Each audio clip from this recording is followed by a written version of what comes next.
J'ai été démasqué. Ça fait quelques temps, je ne sais pas si vous avez remarqué, mais que le travail d'Antoine Goya sur YouTube a un peu changé. Avant, c'était quelqu'un qui avait une certaine indépendance d'esprit et plus ça va, plus ça devient un islamo-gauchiste, plus on voit qu'il est exactement sur la ligne des woke.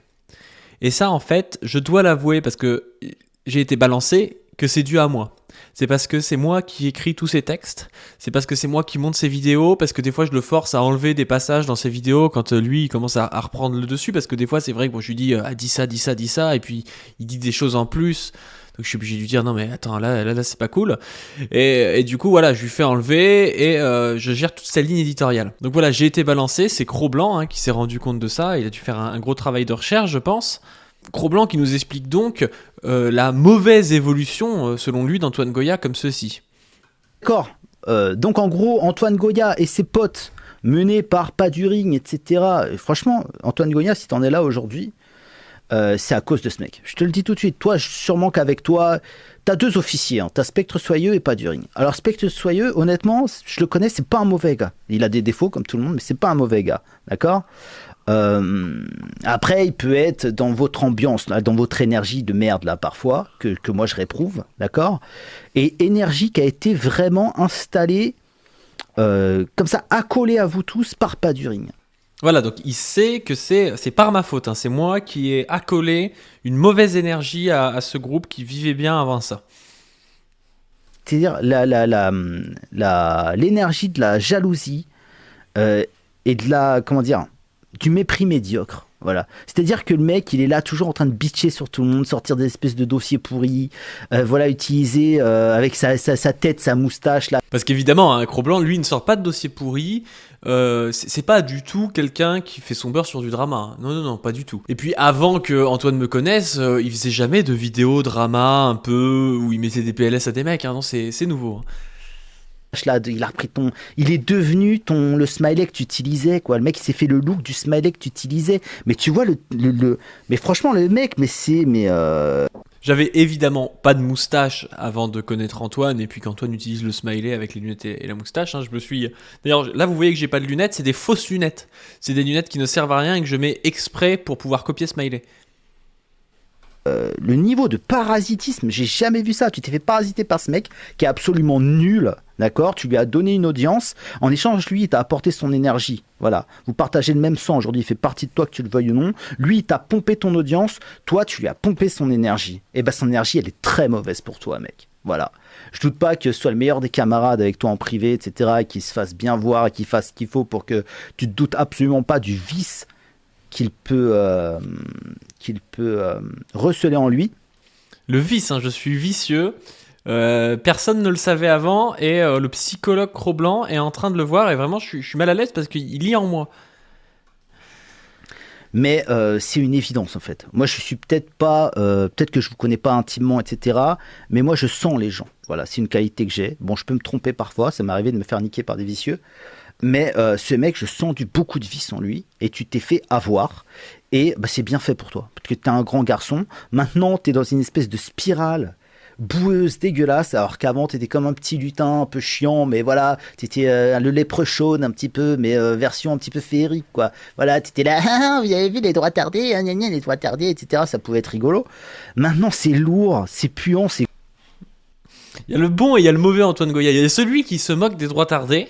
Il fait il balance des dossiers et tout. Mais c'est le bon Antoine Goya, c'est marrant. Et puis il y a celui qui balance des droits tardés, notamment Cro-Blanc. Notamment dans la vidéo là, que j'ai faite aujourd'hui. Sur le short d'Antoine qui balance Cro-Blanc sur ses placements de produits et tout. Et là, c'est le mauvais Antoine Goya en fait. Il se moque des droits tardés, mais là, c'est plus drôle. C'est gluant, quoi. C'est glaireux, quoi. Quelle horreur. Mais qui a envie de regarder? Et d'ailleurs, les gens te regardent de moins en moins. Au fur et à mesure que lui, ses vues augmentent, les tiennes baissent. Voilà. Tu t'es fait parasiter. Donc faut bien comprendre que les gens regardent Antoine de moins en moins. Ça peut se vérifier, on va aller sur sa chaîne voir tout ça. Alors ces dernières vidéos, 42 000 vues, 65 000 vues, 78 000, 89 000, 118 000, 189 000, 89 000, 70 000, 45 000, 70 000, 100 000, 90 000... Bon, moi j'ai l'impression que c'est toujours plus ou moins du pareil au même, c'est-à-dire qu'Antoine il doit faire en moyenne son nombre d'abonnés, ce qui est assez énorme. parce que la plupart des gros youtubeurs, ils font 30% de leur nombre d'abonnés ou 40% de leur nombre d'abonnés. Après, il y a un truc avec Psycho et KB, c'est qu'eux, ils parlent en vue mensuelle. Parce que c'est vrai qu'en vue mensuelle, c'est ça qui rapporte. Et du coup, quand tu sors une vidéo tous les mois, oui, tu fais pas énormément de vues mensuelles. Donc Antoine, là, en ce moment, il en fait pas trop. Mais si Antoine, il faisait le même format que Psycho ou KB, bah, il ferait énormément de vues, en fait, parce qu'il a toujours un gros public qu'il apprécie, quoi. Et on voit bien, quand il fait des lives, je l'ai vu l'autre jour faire un live, il y avait 2000 viewers. C'est énorme, 2000 viewers, c'est le nombre de personnes qu'il y a quand il y a un live de Dany et Raz, alors que c'est leur métier, quoi. Ils font que du live. Antoine, il fait jamais de live. Il allume un live au pif. Il est 15h en France, 2000 viewers. Donc je veux bien qu'on lui explique qu'il est finito parce qu'il s'est fait laver le cerveau par moi-même et qu'il s'est wokisé, mais j'ai l'impression que son public l'aime toujours bien, quoi. Et qu'au final, c'est juste KB qui rage parce que Antoine lui rentre dedans. Mais est-ce qu'il lui rentre dedans à tort ?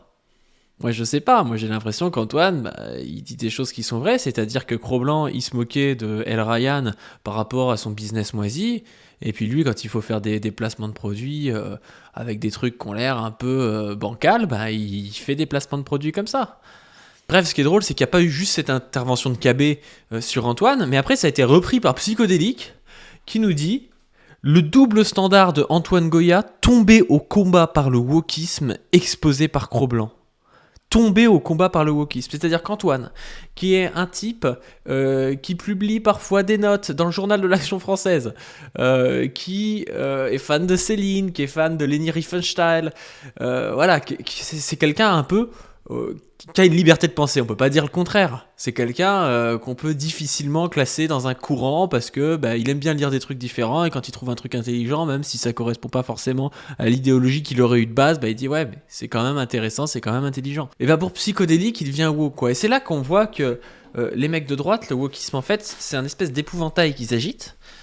Ils sont obligés souvent d'aller chercher des trucs à l'autre bout de l'Atlantique, 3 mecs en slip que personne n'a jamais vu avec les cheveux bleus au fin fond d'université américaine, et ça leur permet de dire regardez la gauche c'est ça, mais ils en viennent juste à dire que Antoine Goya c'est un woke, quoi. Bientôt c'est qui sera un woke, bientôt Bardella ce sera un woke parce qu'il sera pas assez à droite, enfin c'est ridicule comme truc.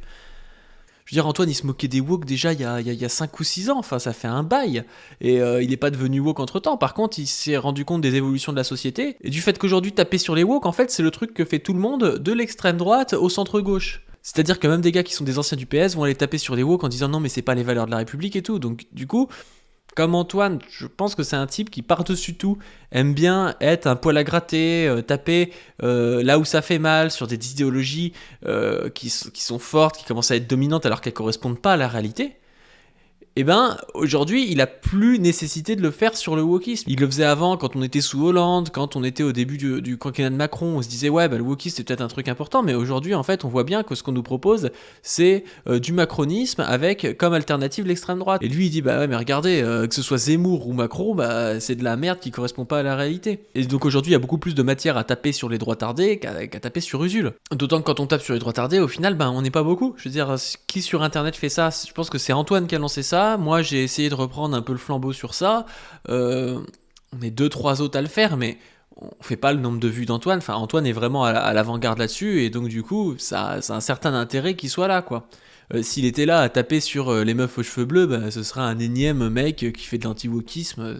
C'est pas très intéressant actuellement. Et le fait que Psycho, KB et tout, ils comprennent pas ça, et qu'ils pensent que c'est parce que je lui ai lavé le cerveau, mais c'est ridicule. Antoine, je pense que c'est typiquement le genre de mec où si tu commences à lui dire non mais il faut que tu penses comme ça, il faut que tu penses comme ça, il va se braquer et il va aller dans le sens inverse. Il a un caractère un peu comme ça, un peu indépendant, un peu cynique, et c'est pas quelqu'un qui va chercher à se soumettre à la pensée de quelqu'un d'autre, quoi. Et d'ailleurs, je ferai remarquer que moi je suis pas d'accord avec tout ce que dit Antoine, et puis je lui dis des fois, souvent en MP et tout, quand je suis pas d'accord, et puis voilà, on argumente, et puis ça se passe bien, quoi. Enfin, et c'est pas pour autant, une fois que j'ai fini d'argumenter, qu'il me dit ah ouais, en fait t'avais raison et je vais changer d'avis, tu vois. Enfin, il me dit non, moi je pense pas comme ça, et puis voilà, quoi. Bref, du coup, ça aura permis à Antoine de changer sa bio sur Twitter. Il a rajouté « Le cerveau lavé par Paduring, il est légalement responsable de tous les propos tenus sur ce compte ». Donc voilà, ça me fait plaisir qu'il avoue que je suis celui qui tire les ficelles.